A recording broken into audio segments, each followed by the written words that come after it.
On a tous fait des erreurs en voulant prendre du muscle. On a suivi des modes, des conseils débiles, etc. qui nous ont fait perdre du temps, mais pas prendre de muscle. Perso, j'ai fait à peu près 10 000 conneries monumentales, et conneries que je ne suis pas le seul à avoir fait, car ce sont des erreurs fréquentes. Je vais donc vous partager 3 des pires erreurs à ne plus faire quand vous voulez prendre du muscle. Générique.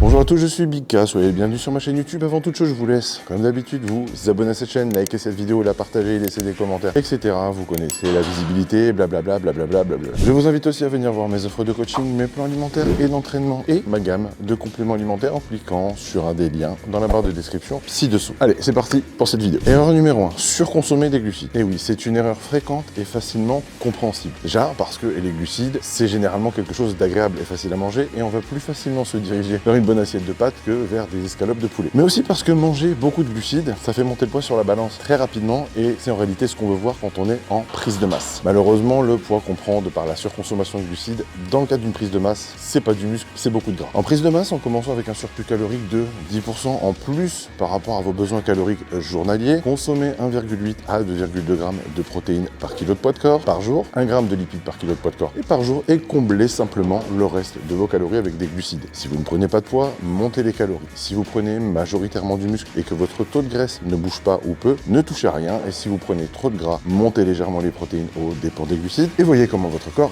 réagit. Si vous prenez encore du gras, baissez les calories, c'est que vous avez surévalué vos besoins caloriques journaliers. Quoi qu'il en soit, la surconsommation de glucides en prise de masse, c'est prise de gras garantie. Erreur numéro 2, zéro connexion cerveau-muscle. Alors ça, je le répète quasi tout le temps dans mes vidéos, et c'est sous-estimé. On le sait, la charge soulevée est une des composantes du volume d'entraînement, et le volume d'entraînement est le facteur numéro 1 de croissance musculaire. Mais ce qui importe aussi énormément avant tout, ce n'est pas de simplement soulever la charge, mais aussi de sentir ce que l'on fait avec, et donc d'avoir une bonne relation cerveau-muscle. Donc avant même d'essayer de pousser lourd comme des bourrins, essayez déjà de ressentir ce qui se passe dans vos muscles pendant que vous soulevez. Essayez de ressentir la contraction quand vous montez la charge ou quand vous êtes en isométrie, l'afflux de sang dans vos muscles et la congestion qui arrive quand vous faites vos séries. Tout ça va vous aider à vous connecter à vos muscles et à avoir une connexion cerveau-muscle optimale pour prendre de la viande. Et c'est prouvé, un muscle mieux activé est un muscle qui grossit plus vite. Les courbatures aussi peuvent être une façon de se connecter à ces muscles, puisqu'en réalité on ressent ce qui a été travaillé en général le lendemain, ce qui nous aide vraisemblablement à mieux cibler nos muscles par la suite. Mais les courbatures avec le temps, on en ressent de moins en moins, donc il ne faut pas se fier qu'à ça. Néanmoins, c'est vrai qu'au début, ça peut aider. On doit arriver à un moment où, même avec une barre d'échauffement, on ressent déjà ce qui se passe musculairement parlant. Si je prends mon exemple, quand j'ai commencé la musculation, j'avais des pectoraux absolument nuls. Au fur et à mesure que j'ai progressé et que mon corps se développait, mes pectoraux, eux, ne se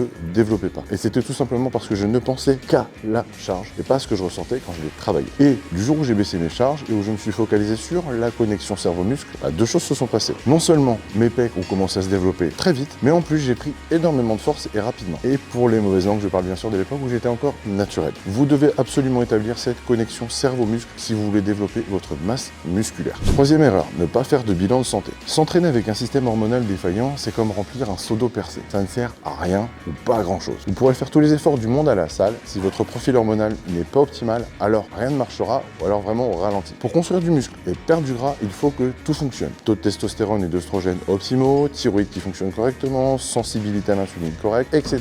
Et si quelque chose ne marche pas, on doit le traiter. On ne construit pas de muscle ou on ne perd pas de tissu adipeux avec des taux pourris de testo ou d'œstrogène, avec une thyroïde qui ne fonctionne pas bien, ou même une résistance à l'insuline très marquée. Et on ne vit d'ailleurs pas très bien non plus comme ça. Alors je comprends que beaucoup flippent de faire un bilan sanguin parce que parfois, c'est vrai qu'on peut avoir peur d'une sale nouvelle, mais prendre soin de soi, c'est évident, c'est une absolue nécessité. Qui plus est, pour la musculation, il faut que tout fonctionne correctement, et si vous êtes malheureusement déficient en quelque chose, alors il faut voir avec votre médecin ou votre endocrinologue pour être suivi. C'est important pour votre qualité de vie, aussi parce que ça vous fera progresser en musculation. Voilà, c'est tout pour aujourd'hui. J'espère que cette vidéo vous a plu et qu'elle vous sera utile. N'hésitez pas à vous abonner à cette chaîne, à liker, à partager, à commenter cette vidéo, et surtout n'oubliez pas d'activer les notifications pour être averti à chaque sortie de nouvelle vidéo. Pour tous vos besoins en compléments alimentaires de haute qualité, n'hésitez pas à vous rendre sur mon site www.bikaperformance.com où vous pourrez retrouver toute ma gamme d'isolats de protéines, acides aminés, pré-workout, brûle-graisse, complexe pour les articulations, etc. Pour toute information sur ma nouvelle appli, mes offres de coaching avec suivi, mes programmes personnalisés